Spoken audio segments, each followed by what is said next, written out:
كلهم هو الحبيب الذي ترجى شفاعته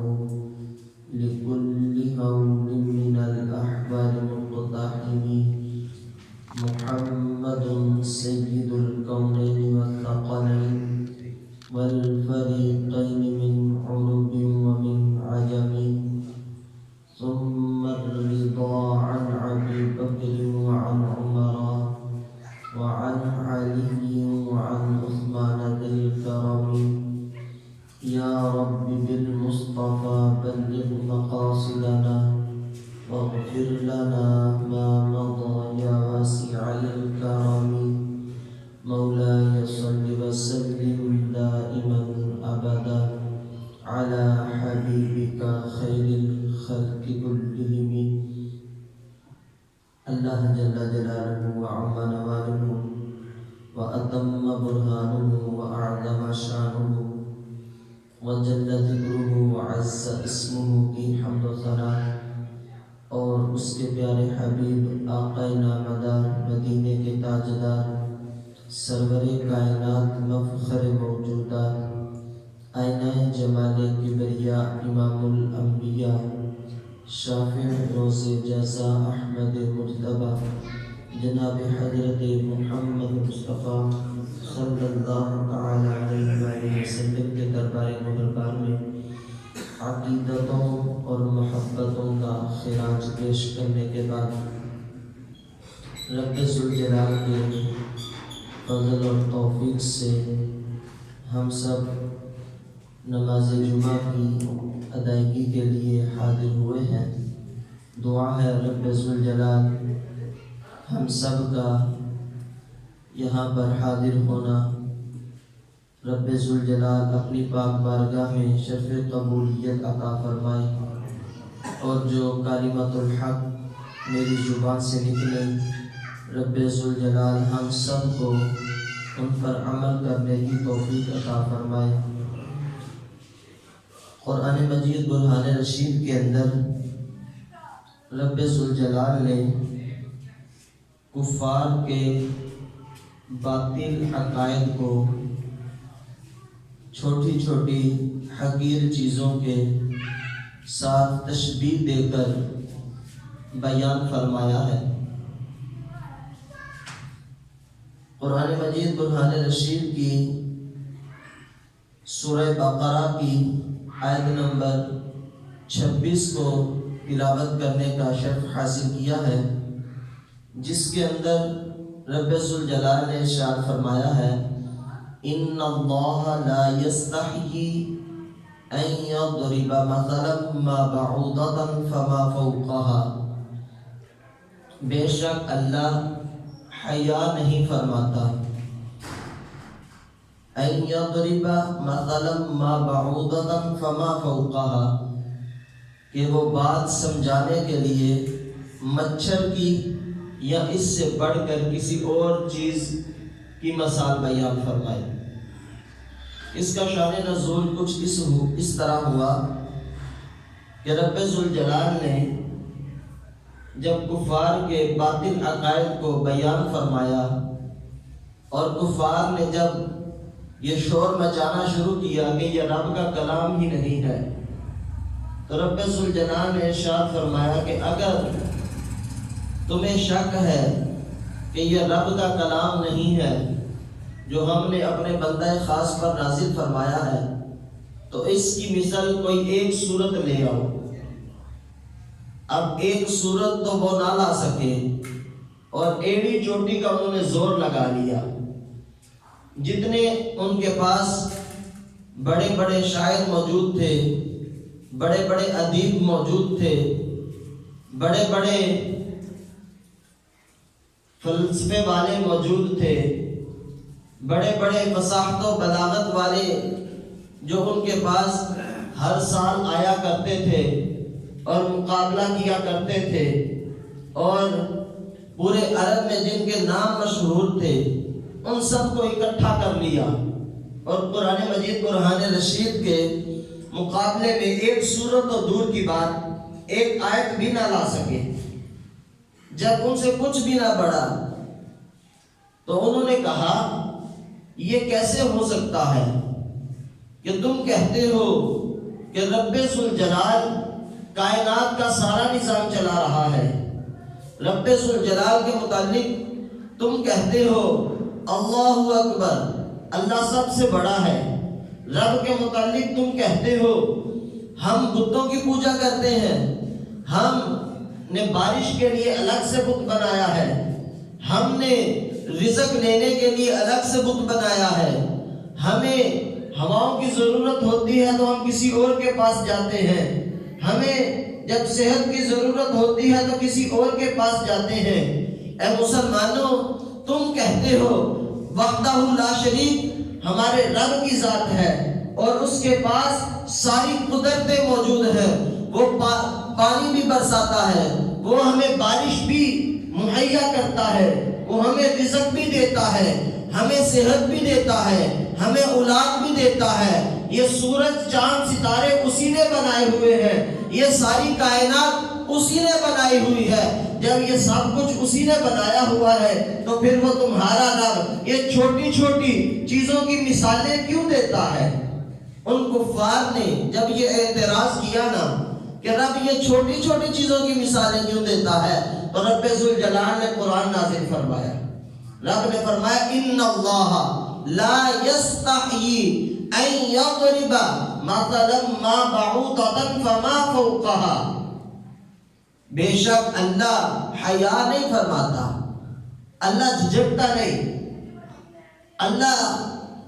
مثال سمجھانے کے لیے، بات سمجھانے کے لیے کسی سے شرم محسوس نہیں کرتا کہ یہ انسان، یہ بندے کیا کہیں گے کہ رب ساری کائنات کا مالک ہو کر ایک مچھر کی مثال دے رہا ہے، رب ایک مکھی کی مثال دے رہا ہے،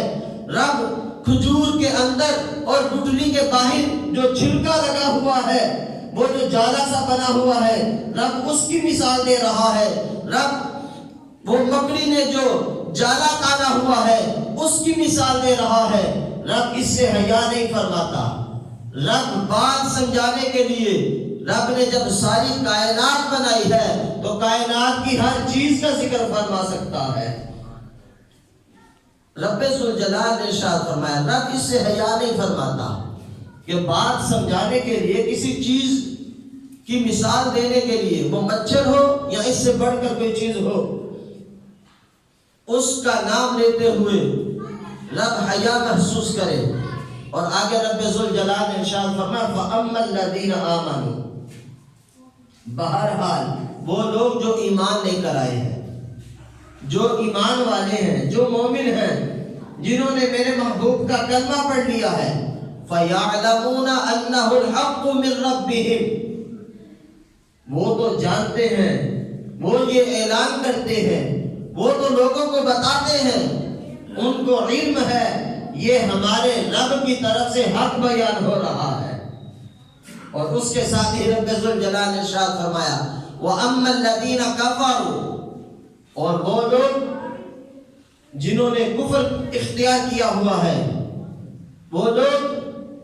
جو صاحب ایمان نہیں، وہ جو کافر ہیں، وہ کیا کہتے ہیں فَيَقُولُونَ مَاذَا أَرَادَ اللَّهُ بِهَذَا مَثَلًا، وہ کہتے ہیں رب یہ مثال دے کر کیا چاہتا ہے، رب کا ارادہ کیا ہے، رب اس چیز کی مثال کیوں دے رہا ہے۔ اور رب ذوالجلال ارشاد فرماتا ہے یہ جو قرآن ہم نے نازل کیا ہے، اس قرآن کی وجہ سے یُضِلُّ بِهِ کثیرا وَيَهْدِي بِهِ کثیرا،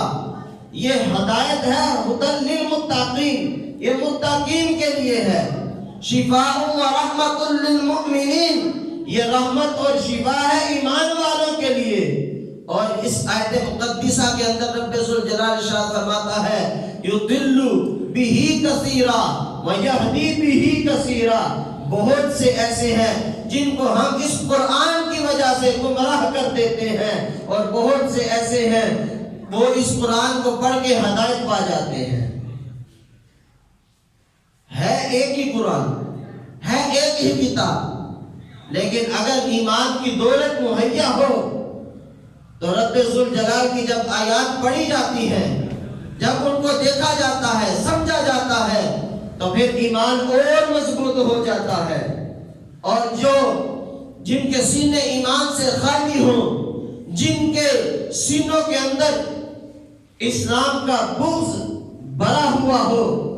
جن کے سینے نور ایمان سے خالی ہو، جب وہ اسی قرآن کو دیکھتے ہیں تو ان کی گمراہی کے اندر اور اضافہ کر دیا جاتا ہے۔ وَمَا يُضِلُّ بِهِ إِلَّا الْفَاسِقِينَ، رب ذوالجلال ارشاد فرماتا ہے یہ جو گمراہ ہو جاتے ہیں قرآن پڑھ کے، یہ ہر کوئی نہیں ہوتا۔ وَمَا يُضِلُّ بِهِ إِلَّا الْفَاسِقِينَ، جو رب کے نافرمان ہیں وہی اس قرآن کو پڑھ کے گمراہ ہوتے ہیں۔ جو نافرمانیاں نہیں کرتے، جو رب کے حکم کے اوپر عمل کرتے ہیں، رب ذوالجلال ان کے لیے ہدایت کی راہیں مزید ہموار فرما دیتا ہے۔ عزیزان محترم، حضور سید عالم نور مجسم شفیع معظم صلی اللہ علیہ وآلہ وسلم کے زمانہ اقدس کے اندر ایک شخص آیا اور اس نے اسلام قبول کیا، کلمہ پڑھا، اسلام قبول کیا۔ بہت سے ایسے لوگ تھے جنہوں نے اسلام کو قبول کیا تھا، پھر کچھ دیر وہ مسلمان رہے، حالت ایمان میں رہے، آقا علیہ الصلوۃ والسلام کے پیچھے نمازیں بھی پڑھتے رہے، لیکن شیطان کے شکنجے کے اندر آ گئے، پھر وہ مرتد ہو گئے، اسلام کو انہوں نے چھوڑ دیا، اپنے پہلے والے مذہب کو انہوں نے دوبارہ اختیار کر لیا۔ بعض وہ تھے جنہوں نے آقا علیہ الصلوۃ والسلام کے زمانے اقدس کے اندر ایسا کیا، بعض وہ تھے حضور علیہ الصلوۃ والسلام کے زمانہ اقدس میں اسلام قبول کیا، لیکن آپ کے وصال ظاہری کے بعد مرتد ہو گئے۔ انہیں ہم صحابی نہیں کہیں گے، صحابی رسول وہ ہے جس نے آقا علیہ الصلوۃ والسلام کی حالت ایمان میں زیارت کی ہو اور پھر حالت ایمان پر ہی اس کا انتقال ہو، اور اگر حالت ایمان پر اس کا انتقال نہ ہو، اگر وہ اسلام کے مذہب کو چھوڑ جائے، وہ مرتد ہوگا، وہ صحابی نہیں ہوگا۔ تو ایک شخص آیا، اس نے اسلام قبول کیا، کلمہ طیبہ پڑھا، آقا علیہ الصلوۃ والسلام پر ایمان لے کر آیا۔ اب مسجد نبوی شریف میں آقا علیہ الصلوۃ والسلام کے پیچھے نمازیں پڑھتا ہے۔ اب اس نے قرآن کریم کی تعلیم حاصل کر لی، سورہ بقرہ بھی پڑھ لی، سورہ آل عمران بھی پڑھ لی، اور آقا علیہ الصلوۃ والسلام نے اس کو یہ اعزاز بخشا، اس کی قسمت کو ایسے جگایا کہ آقا علیہ الصلوۃ والسلام نے اسے اپنا کاتب بنا لیا۔ جب رب کا قرآن نازل ہوتا تو وہ کتابت بھی کیا کرتا تھا، وہ قرآن لکھا بھی کرتا تھا، لیکن ہوا یوں کہ جب اس نے سورہ بقرہ پڑھ لی، یاد کر لی، سورہ آل عمران پڑھ لی، تو معاذ اللہ وہ کہنے لگا جتنا انہوں نے مجھے بتایا ہے ان کے پاس بس اتنا ہی علم ہے۔ وہ مرتد ہو گیا اور قرآن کریم کا انکار کرنے لگا، کہنے لگا یہ رب کا قرآن نہیں ہے، یہ مجھ سے کہتے ہیں اور میں لکھ دیتا ہوں، ان کو بس اتنا ہی آتا تھا۔ معاذ اللہ آقا علیہ الصلوۃ والسلام کے بارے میں بدگمانی آ گئی، قرآن کریم کے متعلق بدگمانی آ گئی، اسلام چھوڑ دیا، مرتد ہو گیا، عیسائی تھا دوبارہ عیسائی ہو گیا۔ صحیح بخاری شریف کے اندر حدیث پاک موجود ہے، 3617 نمبر حدیث پاک ہے، اور اس کا یہ خلاصہ عرض کر رہا ہوں۔ جب وہ مرتد ہو گیا، دوبارہ عیسائی ہو گیا، اسلام سے نکل گیا، تو جب اس کا انتقال ہوا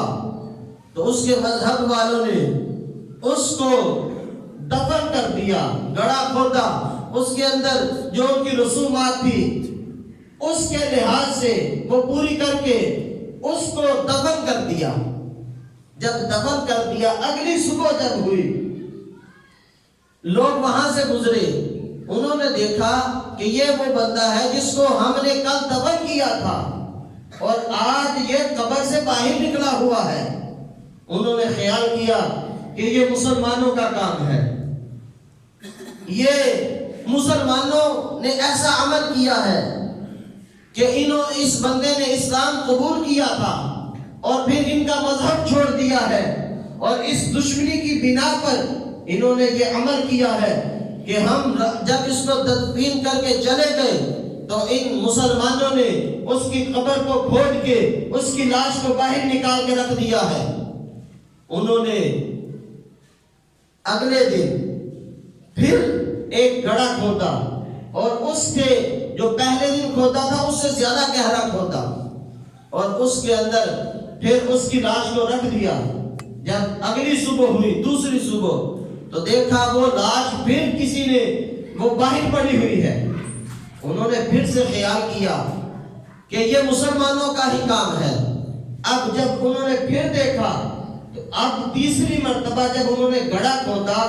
تو اپنی مکمل کوشش کر کے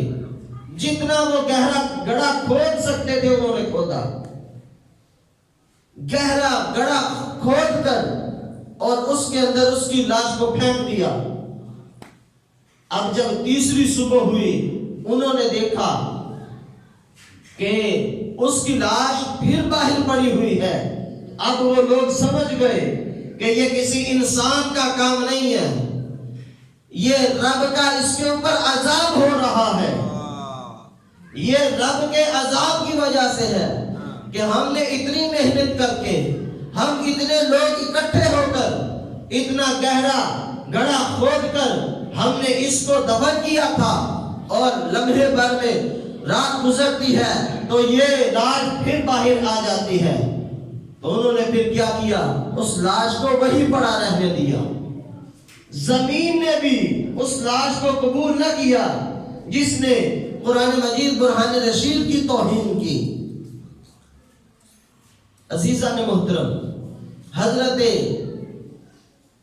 وہیب بن وردہ رضی اللہ تعالیٰ عنہ آپ فرماتے ہیں کہ حدیث پاک کے اندر آتا ہے آقا علیہ الصلوۃ والسلام نے ایک ولید نامی شخص کا ذکر کیا. فرمایا میری امت میں ایک شخص ہوگا، ولید اس کا نام ہوگا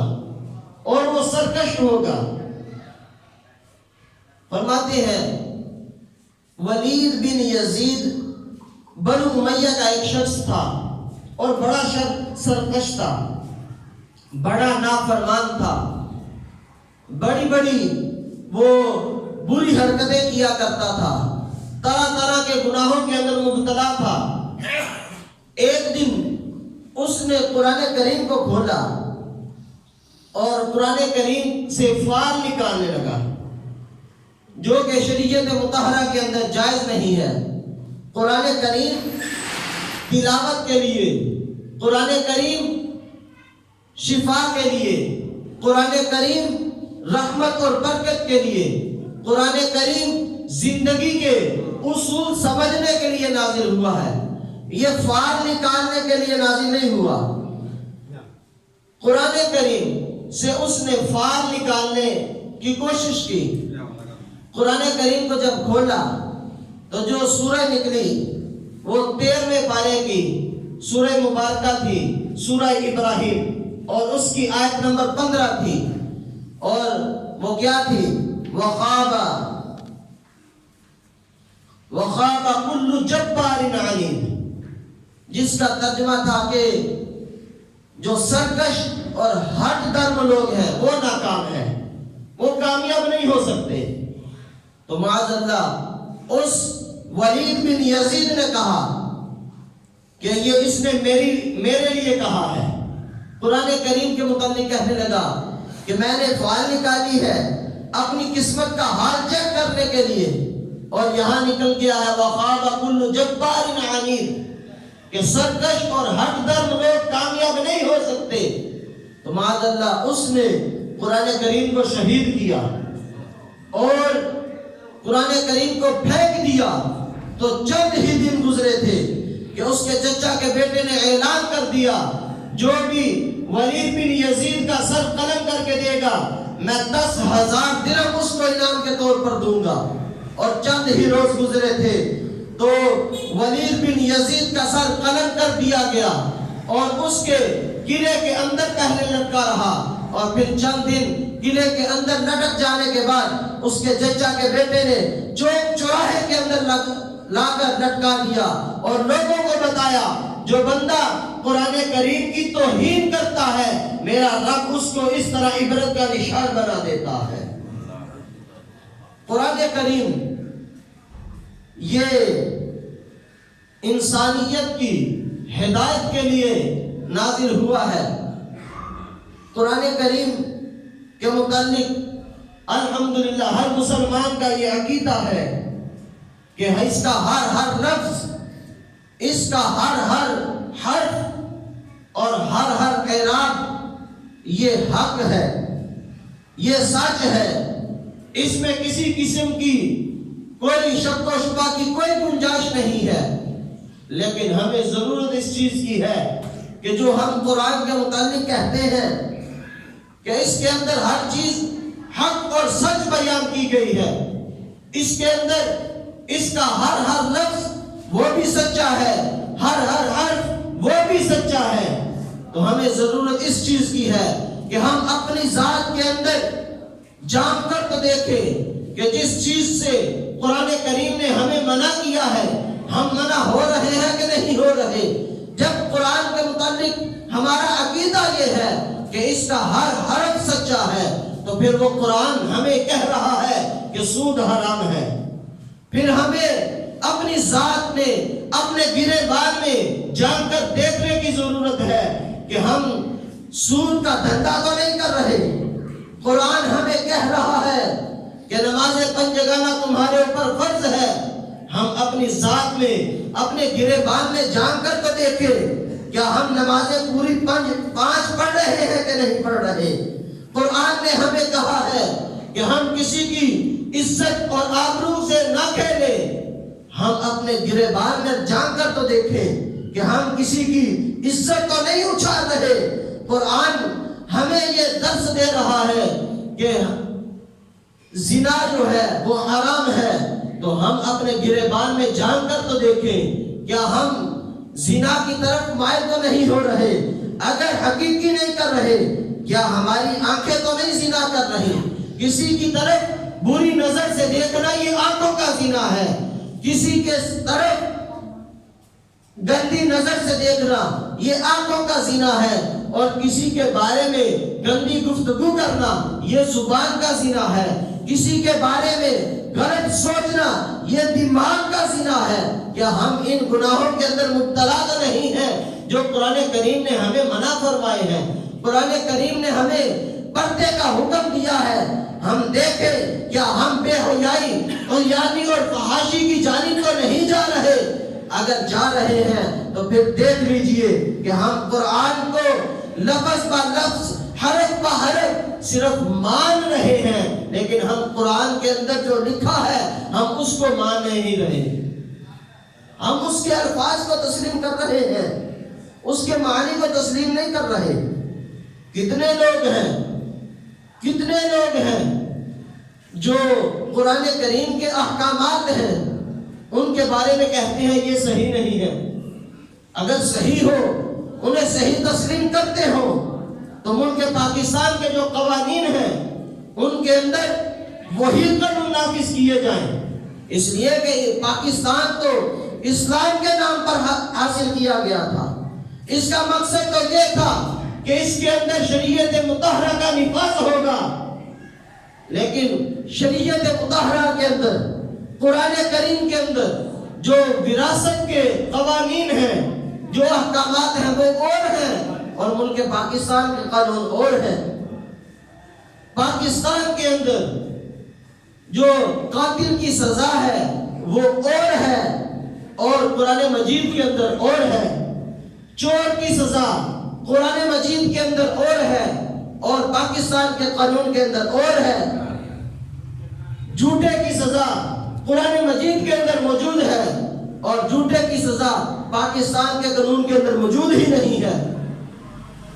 اس کا مطلب یہ ہے ہم لفظوں کو تو دیکھ کر کہتے ہیں قرآن سچا ہے، ذالک الکتاب لا ریب فیہ، کہ اس کے اندر کوئی شک کی جگہ نہیں ہے، یہ سارے کا سارا ہی سچا ہے، لیکن ہم اس کو تسلیم نہیں کرتے، یہ صرف ہم زبانی کلامی ہی کہتے ہیں قرآن سچا ہے۔ اگر قرآن سچا ہوتا، اگر ہم نے کامیاب ہونا ہوتا، اگر ہم نے کامیاب ہونا ہوتا، ہم قرآن کے اوپر عمل کرتے۔ حضرت امام محمد بن محمد غزالی رحمت اللہ تعالی علیہ احیاء العلوم کے اندر فرماتے ہیں کہ جو بندہ قرآن کریم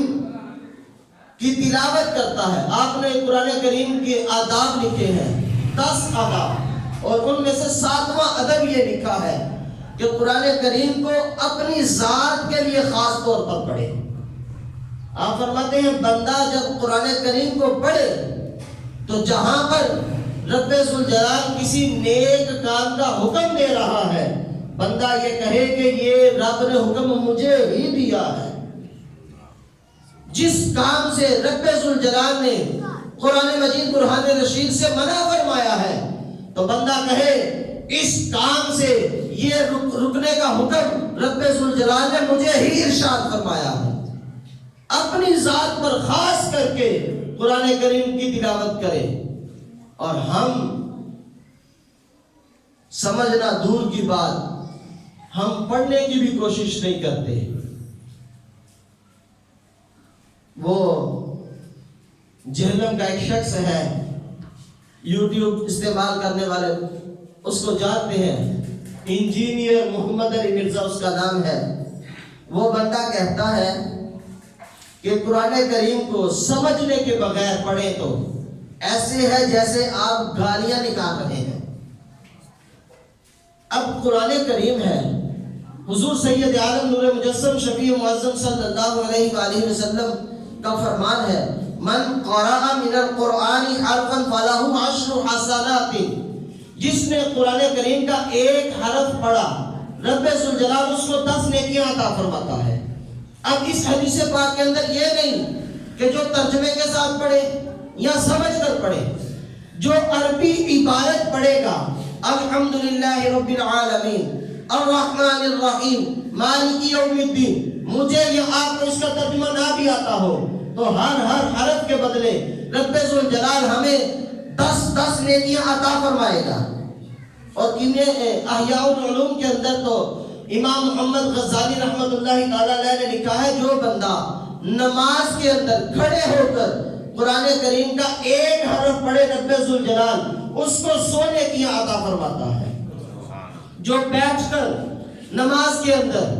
قرآن کریم کا ایک حرف پڑھے رب ذوالجلال اس کو 50 نیکیاں عطا فرماتا ہے۔ جو بندہ نماز کے علاوہ وضو کر کے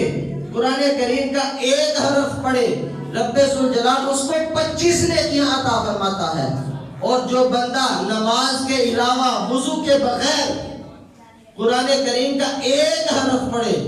اسے رب ذوالجلال 10 نیکیاں عطا فرماتا ہے۔ اور جو گالی ہے میں آپ کو دوں یا آپ مجھے دیں، یہ ایک حقیقت ہے، شریعت بھی منع کرتی ہے، اور آپ مجھے دیں تو مجھے بھی غصہ آتا ہے، میں آپ کو دوں تو آپ بھی مجھے ماریں گے۔ گالی دینا تو مناسب ہی نہیں، یہ ایک گناہ والا عمل ہے۔ اور وہ جہلم والا مرزا وہ کہتا ہے جو بغیر ترجمے کے قرآن پڑھے وہ ایسے ہے جیسے گالیاں دے رہا ہے، اور پھر لوگ کہتے ہیں اس کی فین فالوئنگ بہت زیادہ ہے، اس کے جو ویوز ہوتے ہیں وہ لاکھوں کے اندر ہوتے ہیں۔ لاکھوں ویوز ہونا یہ کامیابی کی علامت نہیں، وہ بندہ مسلمانوں کے عقائد کو خراب کر رہا ہے۔ اور آپ دیکھیے گا کہ ایک وقت آئے گا، یہ جس طرح وہ مرزا قادیانی تھا، وہ عام انسان نہیں تھا، اس مرزا قادیانی نے قرآن کی تفسیر لکھی تھی، قرآن کریم کی تفسیر، اور چھوٹی تفسیر نہیں، 30 جلدوں کے اندر لکھی تھی، اور یہ اسی ڈگر پر چل رہا ہے، وہ جہلم والا مرزا جہلمی۔ تو ہر بندہ ایسے منحوس سے، ایسے لعنتی سے اجتناب کرے، اس کا کوئی بھی بیان سننے کی ضرورت نہیں ہے۔ وہ کہتا ہے گالیاں ہیں، ایسے ہیں جیسے قرآن کو سمجھنے کے بغیر پڑھنا ہے، حالانکہ سمجھنے کی ضرورت ہے۔ قرآن کریم سمجھ کر پڑھنا چاہیے، ترجمے کے ساتھ پڑھنا چاہیے، لیکن اگر کوئی بندہ نہیں بھی پڑھتا پھر بھی رب ذوالجلال سے اجر تو عطا فرماتا ہے۔ تو عزیزان محترم، قرآن کریم برہان رشید کہ ہر حرف کے بدلے میں سید عالم نور مجسم شفیع معظم صلی اللہ علیہ وآلہ وسلم نے ارشاد فرمایا ہے کہ ہر حرف کے بدلے میں 10 نیکیاں عطا فرمائی جاتی ہیں۔ اور قرآن کریم آپ سارے پڑھیے، اس کی اتنی برکتیں ہیں کہ آپ گھروں کے اندر اگر معیشت کا مسئلہ ہے، قرآن کریم کی تلاوت فرمائیں، رب ذوالجلال کرم فرما دے گا۔ حضور سید عالم نور مجسم شفیع معظم صلی اللہ علیہ وآلہ وسلم کے پاس ایک شخص آئے، صحابی رسول آئے، عرض کیا یا رسول اللہ صلی اللہ علیہ وآلہ وسلم، گھر میں سکون نہیں ہے، ہر بندہ گھر کا ہر فرد ہی ایک دوسرے سے منہ بنا کر بیٹھا ہوا ہے، ایک دوسرے سے جھگڑا کر رہا ہے،